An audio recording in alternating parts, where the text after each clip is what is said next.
In the 2009 NBA draft, the Golden State Warriors were sitting with yet another lottery pick, their 14th lottery pick in 15 years.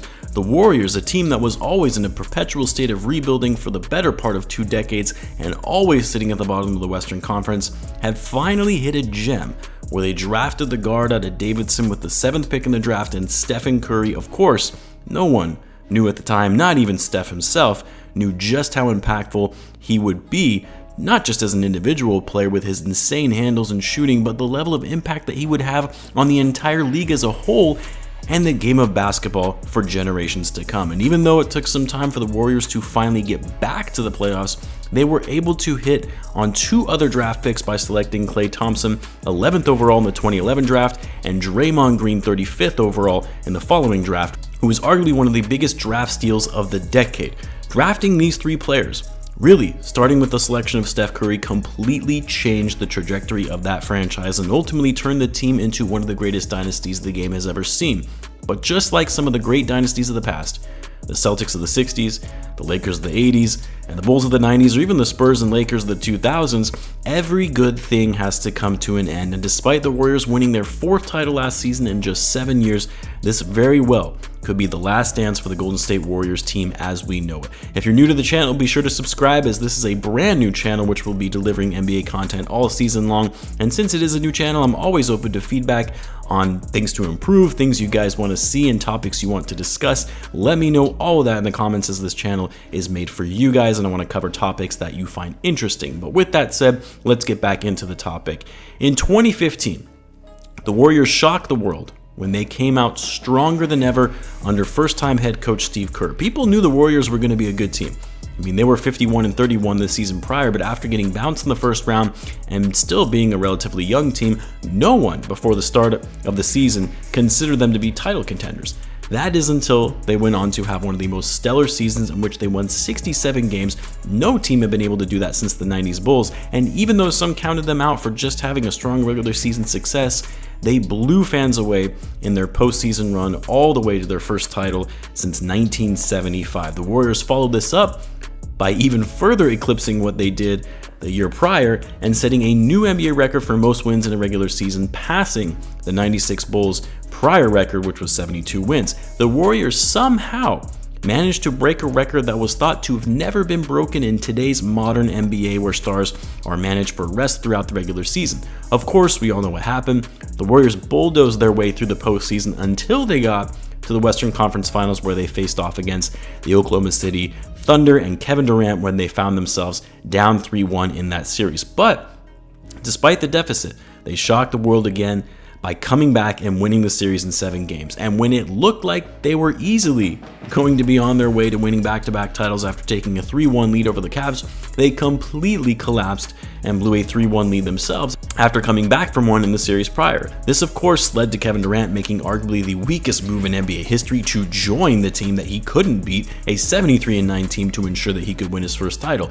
You know the rest. The Warriors go on to win 2 more titles. They look poised to three-peat before Kevin Durant goes down with an injury, which is then followed by Klay Thompson also getting injured, and the Warriors fall to the Raptors in the finals. Despite Kevin Durant leaving after this finals loss, the Warriors, even after multiple injuries to Klay Thompson and Steph Curry, managed to find their way back to the finals and winning yet another championship, speaking to their greatness and the longevity of their dynasty run, even after nearly everyone, including myself, counted them out as likely being done from ever winning a title again, because the big 3 were getting older. Klay was coming off 2 major injuries, while the Western Conference, and really the rest of the league, were getting better and more competitive. And yet, the Warriors still ended up taking the title this past season, and doing so in convincing fashion. So based on everything we know about this team, how counting them out has never worked in the past, what would lead us to believe that this is going to be the last dance of the Warriors' Big 3? Well, it's for a few reasons, and it starts with Draymond Green. Of course, by now everyone has seen or at least heard about the altercation Draymond Green had at practice with his young teammate Jordan Poole, in which Draymond Green attempted to straight up knock out his own teammate after some words were exchanged. Safe to say, Draymond lost it, and I don't care how big of a Draymond fan you are, that can never be condoned when you throw a blow at your own teammate. Even myself, the biggest Michael Jordan fan, to this day, Still think one of the weakest things Michael ever did was punch his own teammate Steve Kerr. Obviously, we don't know what Draymond and Jordan Poole were arguing about that led to that punch, and Draymond did apologize for his role in the altercation, but we can only assume that it had to do with money, contract extensions, and how the Warriors are possibly going to be able to keep their biggest players, their young core, all together when there isn't enough money to go around to be able to retain all of them due to the NBA salary cap and luxury tax thresholds. And just a few weeks after this fight, the Warriors announced the contract extensions for both Jordan Poole and Andrew Wiggins, extending both players for 4 years to the tune of $140 million and $109 million respectively.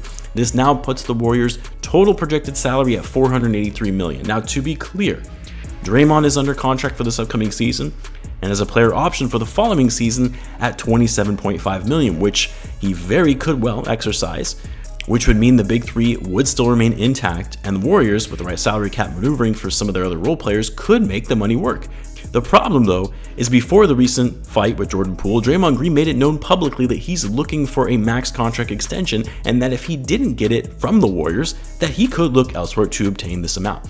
Could be a bluff, could be a negotiation tactic, but whichever way you look at it, it is unlikely Draymond is going to be exercising that player option unless he completely falls off this season or gets injured, and it would be in his best interest to take that $25.7 million, because no team is going to offer him more than that if he suffers some sort of injury or just completely falls off. Now, I know some will say Draymond simply isn't worth that kind of money either way, and he would be lucky to get anything close to that amount of his player option, and you're probably right.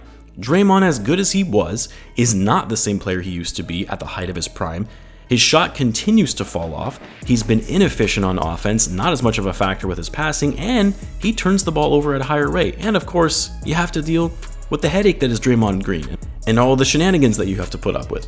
But what some fail to understand is just how impactful Draymond is when it comes to his energy, his hustle, and overall IQ on the court that is unmatched by most players in the league. Not to mention how locked in he is on defense that makes the Warriors one of the best defensive teams in the league and is a huge compliment to the offensive firepower that is Steph and Klay, which is what makes the Warriors team so great and why that trio has won 4 titles. As bad as Draymond has looked sometimes on the court, and he certainly is showing signs of decline, he's still the glue guy that makes that engine run, and without Draymond, the Warriors would be very challenged to win another championship. And that's the problem for the Warriors right there. Draymond knows his value, and he knows the Warriors organization knows his value as well.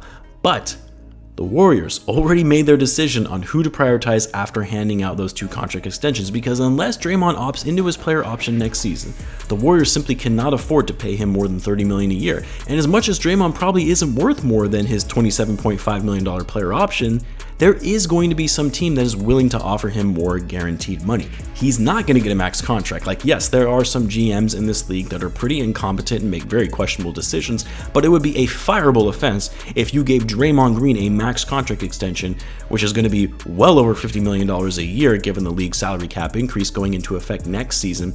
Paying that kind of money to Draymond, who will be 33 at that time, to a long-term max contract would just be insane. But I have no doubt that another team in the association would be interested in paying Draymond Green more than he would otherwise get on his player option, giving him a short-term guaranteed deal in the range of, say, 2 years, $60 to $70 million, which the Warriors would not be able to afford after what they just paid in extending Wiggins and Poole, and with the way they still owe Steph Curry and Klay Thompson. I'm not saying Draymond Green is worth that much, he by no means is.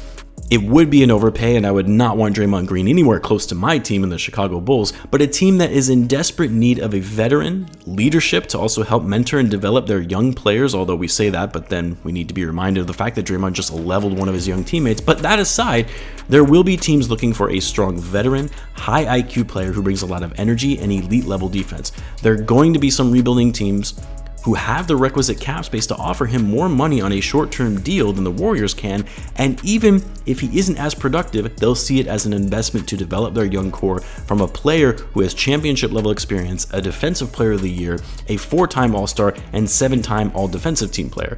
I'm talking about teams like the Detroit Pistons, Oklahoma City Thunder, San Antonio Spurs, Orlando Magic that have great, young, talented players, but are in need of a veteran to help guide them on their basketball journey. Now, you might ask, well, why would Draymond ever want to join one of these rebuilding teams? at the tail end of his career. At that point, you might as well just take a pay cut to remain with the Warriors or even go to another contending team. And while yes, it's a valid point, I think Draymond has made it abundantly clear he wants to secure his last big payday. His legacy has already been established, with the multiple championships that he won on one of the greatest teams ever assembled as a key member of those championship teams.